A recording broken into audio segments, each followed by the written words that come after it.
నమస్కారం ETV news కి స్వాగతం ఈనాటి ముఖ్యాంశాలు తెలంగాణలో family digital card pilot project ప్రారంభం ఒకే కార్డుతో అన్ని సేవలు అందించాలన్నదే ప్రభుత్వ లక్ష్యమని సీఎం ప్రకటన రాజకీయంగా నష్టపోయిన మూసీ ప్రక్షాళనపై వెనుకడుగు లేదన్న రేవంత్ స్వలాభం కోసమే విపక్షాలు బాధితులను రెచ్చగొడుతున్నాయని ఆక్షేపణ రేవంత్ వ్యాఖ్యలను తిప్పికొట్టిన బీజేపీ బాధితుల వద్దకు రావాలని సీఎంకు ఈటెల సవాల్ 3 ఫామ్ హౌస్లు ఎక్కడ ఉన్నాయో చెప్పాలన్న సవిత సనాతన ధర్మ పరిరక్షణకు ప్రాణాలొడ్డుతానన్న పవన్ కళ్యాణ్ తిరుపతి వారాహి సభలో ప్రతిజ్ఞ జాతీయ స్థాయిలో చట్టం తేవాలని డిమాండ్ నూతన విధానాలతో అన్ని రంగాలను గాడిన పెడతామన్న చంద్రబాబు 15% వృద్ధి రేటు లక్ష్యంతో పనిచేయాలని అధికారులకు మార్గనిర్దేశనం ఏపీలో డ్రగ్స్ నివారణకు పటిష్ట చర్యలు ప్రతి జిల్లాలో నార్కోటిక్ కంట్రోల్ సెల్ ఏర్పాటు స్టేట్ టాస్క్ ఫోర్స్ ద్వారా నిఘా పెంచుతామన్న హోంమంత్రి పశ్చిమాసియాలో ఉద్రిక్తతలతో కుదేలైన స్టాక్ మార్కెట్లు ఒక్కరోజే 1769 పాయింట్ల పతనమైన సెన్సెక్స్ 9.78 లక్షల కోట్ల సంపద ఆవిరి పరస్పర దాడులతో అట్టుడుగుతున్న ఇజ్రాయెల్ లెబనాన్ భూతల దాడుల్లో 15 మంది హెజ్బొల్లా తీవ్రవాదులను మట్టుబెట్టామని ఐడిఎఫ్ ప్రకటన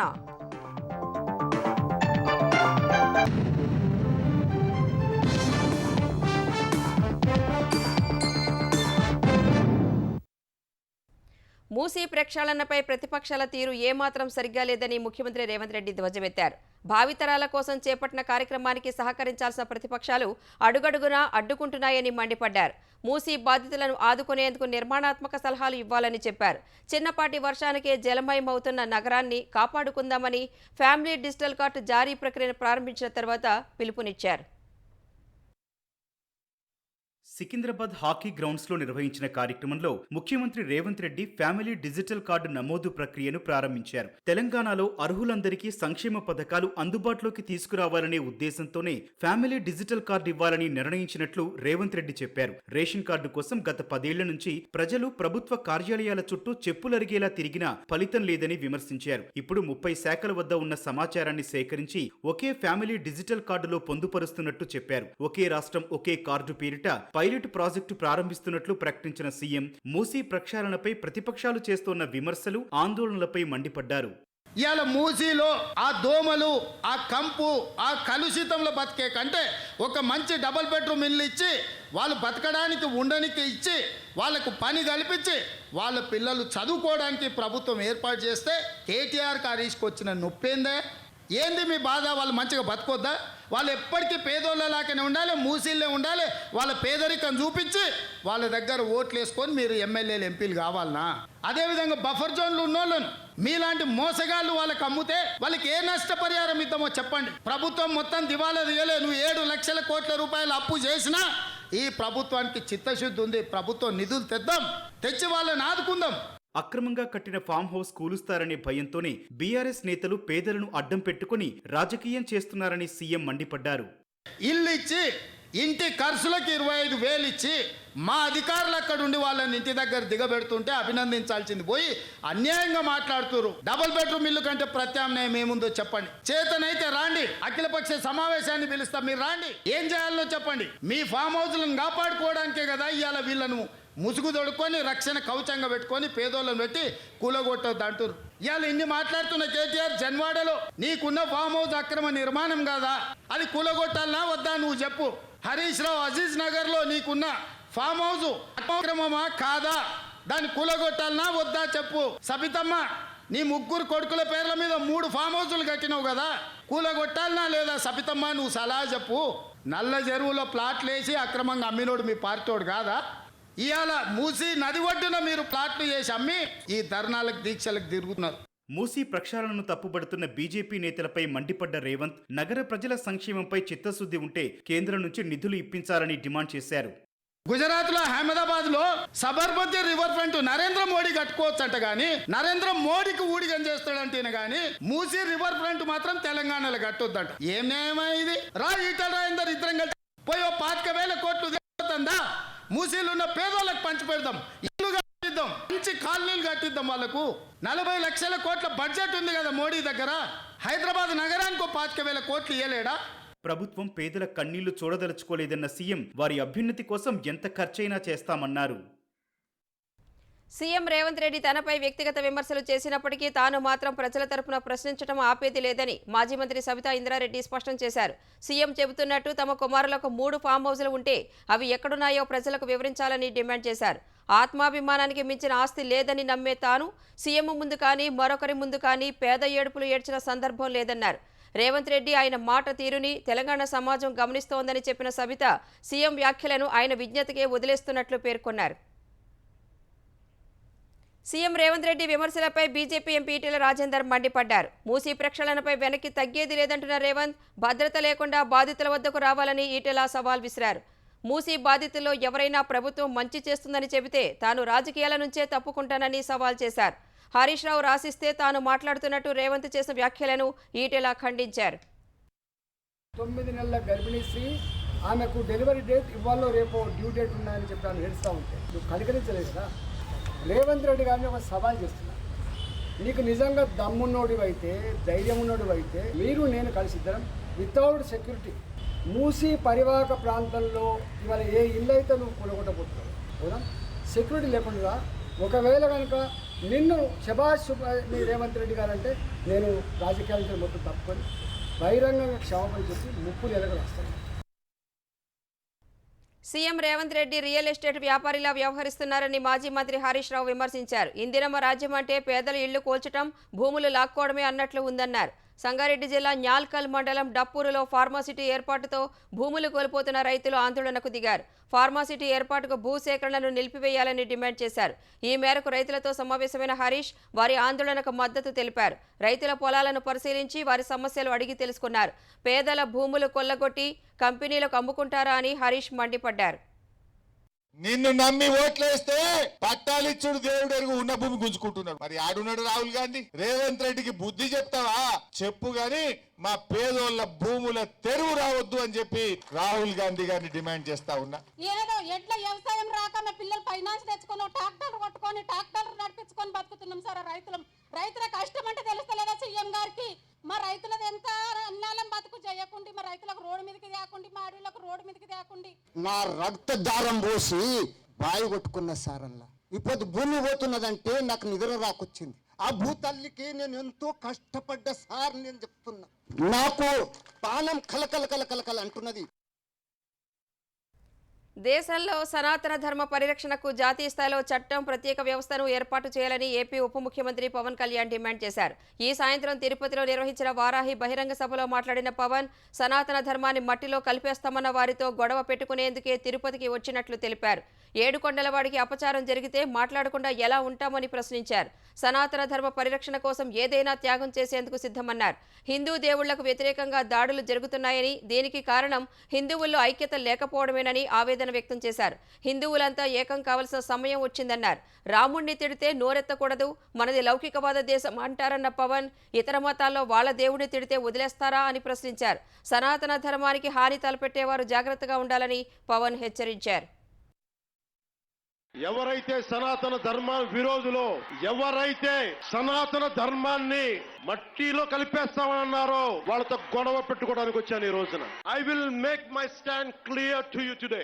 I am an unapologetic Sanatani Hindu, but I will respect Islam, I respect Christianity, I respect Sikhism, I respect Buddhism and all the other dharmas. And I'm conveying this to the so-called secularists who ridicule my Sanatana Dharma. Let me tell you, my Sanatana Dharma with my life, if it gets attacked, trivialized and abused, if I have to lose everything, including my life and my political position as Deputy CM, I am ready to let it go. ఇదే సమయంలో వారాహి డిక్లరేషన్ను ప్రకటించిన పవన్ సనాతన ధర్మ పరిరక్షణకు జాతీయ, రాష్ట్ర స్థాయిలో సనాతన ధర్మ పరిరక్షణ బోర్డు ఏర్పాటు చేయాలన్నారు. ఆ బోర్డుకు ఏటా నిధులు కేటాయించాలన్నారు. ఆలయాల్లో నిత్యం జరిగే నైవేద్యాలు, ప్రసాదాలలో వినియోగించే వస్తువుల స్వచ్ఛతని ధృవీకరించే విధానాన్ని తేవాలని పవన్ కోరారు.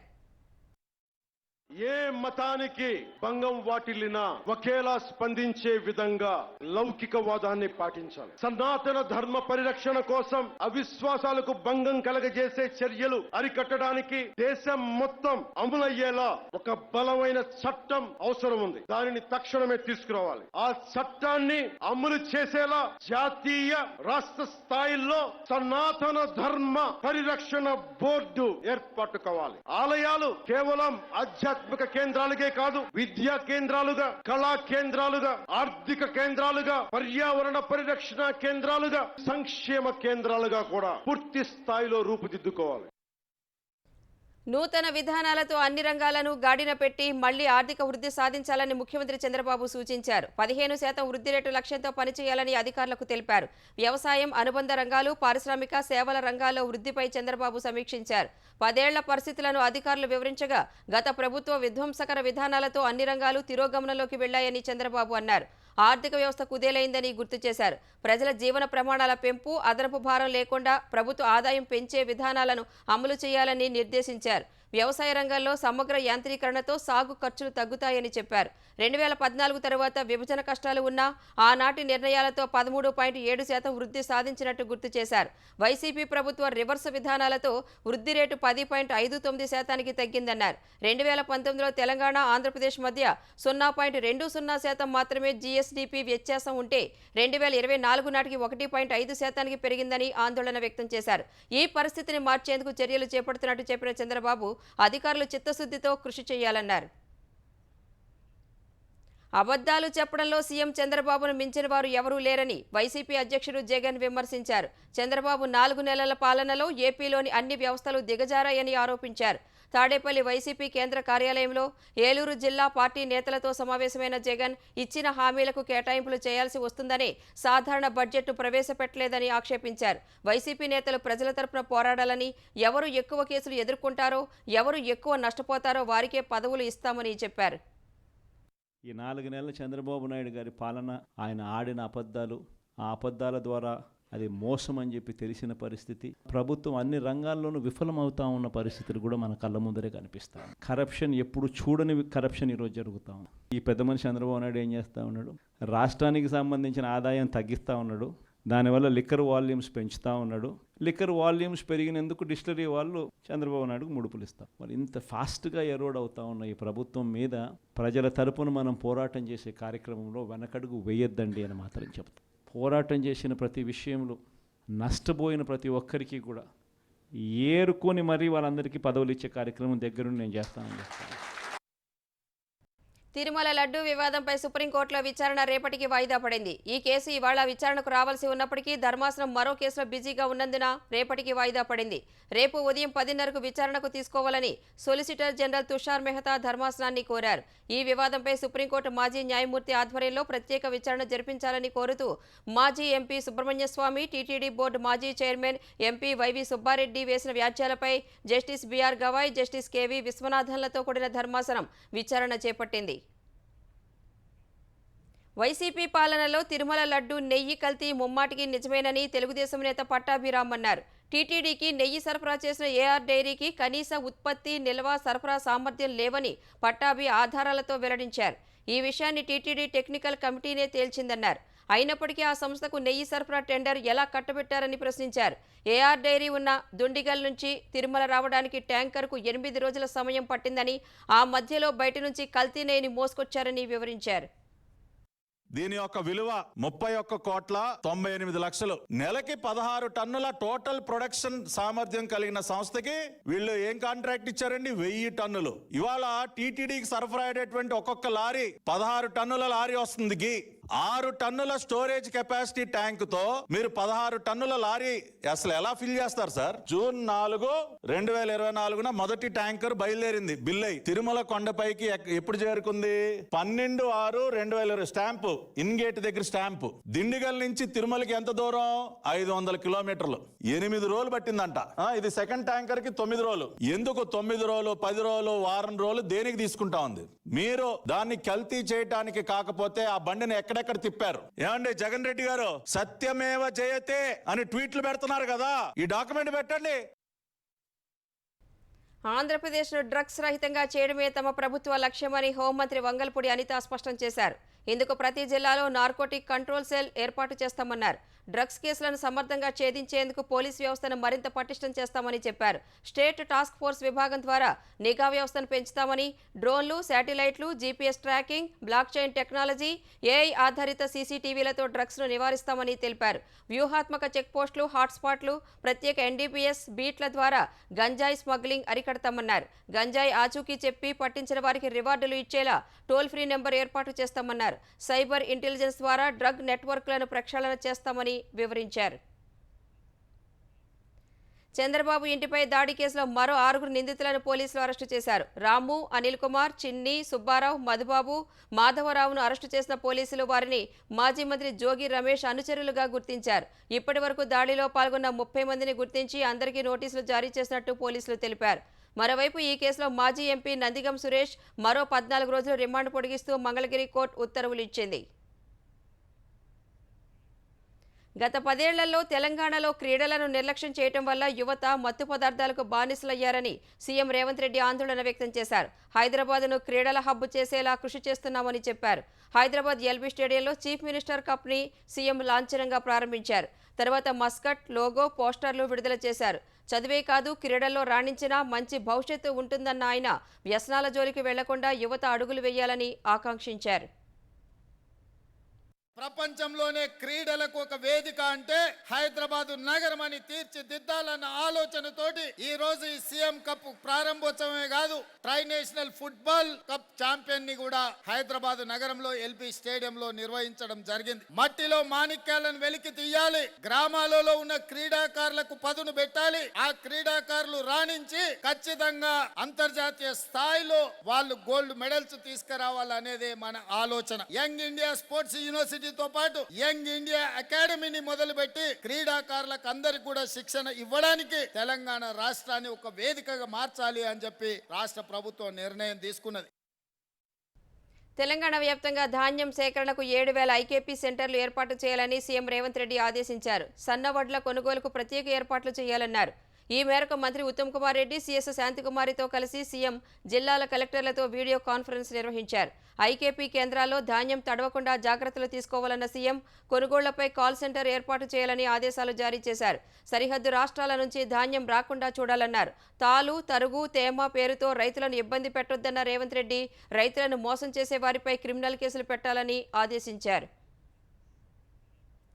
తెలంగాణ వ్యాప్తంగా ఉచిత చేప పిల్లల పంపిణీ కార్యక్రమం ప్రభుత్వం చేపట్టింది. తొలి విడతలో ఇవాళ 9 జిల్లాల్లో చేప పిల్లలు పంపిణీ చేసింది. పండుగ వాతావరణం నడుమ మత్స్యకారులు ప్రత్యేక పూజలు చేస్తూ చెరువుల్లోకి చేప పిల్లలు వదిలారు. మత్స్యకార కుటుంబాల్లో సిరులు కురవటమే ప్రభుత్వ లక్ష్యమని బీసీ సంక్షేమ శాఖ మంత్రి పొన్నం ప్రభాకర్ తెలిపారు. కరీంనగర్లోని పెన్నపాక చెరువులో మంత్రి చేప పిల్లలు విడుదల చేశారు. త్వరలోనే తెలంగాణలోని 25,000 చెరువుల్లో చేప పిల్లల్ని వదులుతామని ప్రభాకర్ తెలిపారు. తెలంగాణ మంత్రి కొండా సురేఖపై హీరో నాగార్జున పరువు నష్టం దావా వేశారు. తమ పరువు ప్రతిష్టను దెబ్బతీసేలా మాట్లాడారని దావాలో పేర్కొన్నారు. కొండా సురేఖపై చట్ట ప్రకారం చర్యలు తీసుకోవాలని కోరారు. అటు బీఆర్ఎస్ కార్యనిర్వాహక అధ్యక్షుడు కేటీఆర్ తనను రెచ్చగొట్టేలా వ్యాఖ్యలు చేయడంతో భావోద్వేగానికి లోనై నాగార్జున కుటుంబం సమంతపై మాట్లాడనని మంత్రి కొండా సురేఖ తెలిపారు. నేను నిన్న గాంధీ భవన్లో మాట్లాడేటప్పుడు కేటీఆర్ గారు క్యారెక్టర్ గురించి మరి ఆయన నన్ను రొచ్చగొట్టే విధంగా మాట్లాడినప్పుడు ఆయన మీద నేను విమర్శలు చేయాల్సిన అవసరం వచ్చింది. నాకు ఇంకెవరి మీద కూడా వ్యక్తిగత ద్వేషం కానీ కోపం కానీ లేదు. అనుకోని ఆ సందర్భంలో ఒక కుటుంబం మాట నేను తీయడం ఏదైతే ఉందో అనుకోకుండా నా నోటు నుంచి జరగడం జరిగింది. ఆ తర్వాత వారి ట్వీట్ చూసిన తర్వాత నేను కూడా చాలా బాధపడ్డాను. నేను పడ్డ బాధ ఇంకొకరు పడకూడదు అనేటువంటి ఒక ఆలోచనతోటి నేను బేషరతుగా దాన్ని వెనక్కి తీసుకోవడం జరిగింది. కానీ కేటీఆర్ విషయంలో మాత్రం తగ్గేది లేదు. ఆయన తప్పనిసరిగా క్షమాపణ చెప్పాల్సిన అవసరం ఉంది. పరస్పర దాడులతో ఇజ్రాయెల్, లెబనాన్ అట్టుడుకుతున్నాయి. లెబనాన్ నుంచి తమ భూభాగంలోకి 240 రాకెట్లు ప్రయోగించినట్లు ఇజ్రాయెల్ సైన్యం వెల్లడించింది. లెబనాన్ ప్రజలు సురక్షిత ప్రాంతాలకు వెళ్లిపోవాలని, వెళ్లిన వాళ్లు ప్రస్తుతానికి తిరిగి రావద్దని హెచ్చరించింది. హెజ్బొల్లా బలంగా ఉన్న దక్షిణ బీరూట్లోని దహియా ప్రాంతంపై ఇజ్రాయెల్ బాంబు దాడి చేసింది. ఈ ఘటనలో 6 ప్రాణాలు కోల్పోయినట్లు తెలుస్తోంది. భూతల పోరులో 15 మంది తీవ్రవాదులను చంపినట్లు ఇజ్రాయెల్ సైన్యం ప్రకటించింది.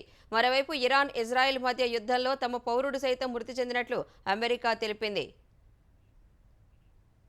హమాస్ కీలక నాయకత్వాన్ని అంతమొందించినట్లు ఇజ్రాయెల్ ప్రకటించింది. హమాస్ తరపున అప్రకటిత ప్రధానిగా వ్యవహరించిన రావి ముష్తాహాను చంపేసినట్లు వెల్లడించింది. 3 నెలల క్రితం జరిపిన వైమానిక దాడిలో ముష్తాహా సహా 3 కమాండర్లు చనిపోయారంటూ వారి ఫోటోలు, వివరాలను సామాజిక మాధ్యమం ఎక్స్ ద్వారా వెల్లడించింది. హమాస్ పొలిటికల్ బ్యూరో సీనియర్ నాయకుడు సమీ అల్ సిరాజ్, జనరల్ సెక్యూరిటీ చీఫ్ సమీ ఒదేహ్ ఉన్నట్టు తెలిపింది. ఈ 3 సొరంగాల్లో నక్కిన సమయంలో వచ్చిన సమాచారం ఆధారంగా ఫైటర్ జెట్ల సాయంతో ప్రత్యేక ఆపరేషన్ నిర్వహించి 3 హతమార్చినట్లు వెల్లడించింది. పశ్చిమాసియాలో ఉద్రిక్తతలు సహా అంతర్జాతీయ మార్కెట్లలో ముడి చమురు ధరలు అమాంతం పెరిగిన వేళ దేశీయ స్టాక్ మార్కెట్లు కుదేలయ్యాయి. రికార్డు స్థాయి గరిష్టాల వద్ద మదుపర్లు పెద్ద ఎత్తున లాభాల స్వీకరణకు మొగ్గు చూపగా 2% పైనే పతనమయ్యాయి. వరుసగా 4వ సెషన్లో నష్టాలు చవిచూసిన సెన్సెక్స్ ఇవాళ 1769 పాయింట్లు క్షీణించింది. ఉదయం 83,002 పాయింట్ల వద్ద బీఎస్సీ సూచీ ప్రారంభమైంది. మొదట్లో కొనుగోళ్ల మద్దతుతో కాస్త కోలుకున్న సూచీ 83,753 పాయింట్ల గరిష్ట స్థాయి నమోదు చేసింది. అనంతరం మధ్యప్రాచ్యంలో యుద్ధ భయాల మధ్య మదుపర్లు పెద్ద ఎత్తున అమ్మకాలకు దిగారు. ఫలితంగా సెన్సెక్స్ ఒక దశలో 82,434 పాయింట్ల కనిష్ట స్థాయికి పడిపోయింది. చివరికి 82,497 పాయింట్ల వద్ద స్థిరపడింది. జాతీయ స్టాక్ ఎక్స్చేంజి సూచీ నిఫ్టీ 547 పాయింట్లు తగ్గి 25,250 వద్ద ముగిసింది. ఇవాల్టి ట్రేడింగ్లో మదుపర్ల సంపద 9.78 లక్షల కోట్ల రూపాయల మేర ఆవిరైంది.